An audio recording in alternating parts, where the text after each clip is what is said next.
আমাদেরকে হেল্প করেন, আইন শৃঙ্খলা তৈরি করেন। সেটাই যদি হয়, বিএনপির প্রতি অনুরোধ করছি, জামাতের প্রতি অনুরোধ করছি, আপনারা জনতাকে জানান সেনাবাহিনী আপনাদেরকে এভাবে বলছে।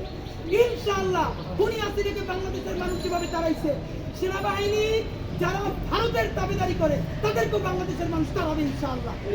সুতরাং আপনাদেরকে এই কথার মাধ্যমে সেনাবাহিনীকে আমাকে জানাতে চাই, প্লিজ আপনারা এমন কিছুই নতুন বাংলাদেশে আরেকটা 111 করতে পারবেন না, আপনারা জানিয়ে রাখেন।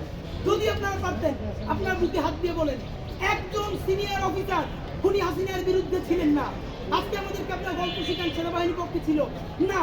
আমাদের কিছু সৈনিক এবং জুনিয়র অফিসাররা বাংলাদেশের মানুষের পক্ষে দাঁড়িয়েছিল বিধায় আপনি জাতিসংঘের অনুদান বন্ধ হবে সেই ভয়ে বাধ্য হয়ে ছাত্র জনতার পক্ষে দাঁড়িয়েছেন।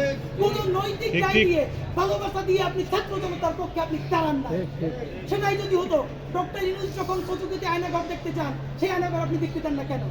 সেনাবাহিনীকে এখন আপনারা বলেন আমাদের প্রতিষ্ঠানের দুর্নাম।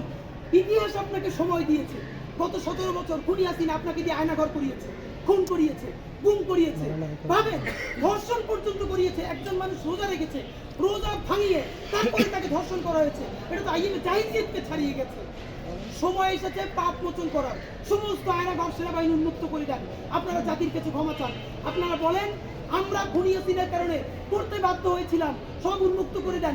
জাতির কাছে মাপ চাই, আসেন নতুন বাংলাদেশ নির্মাণ করি, নতুন সেনাবাহিনী তৈরি করি।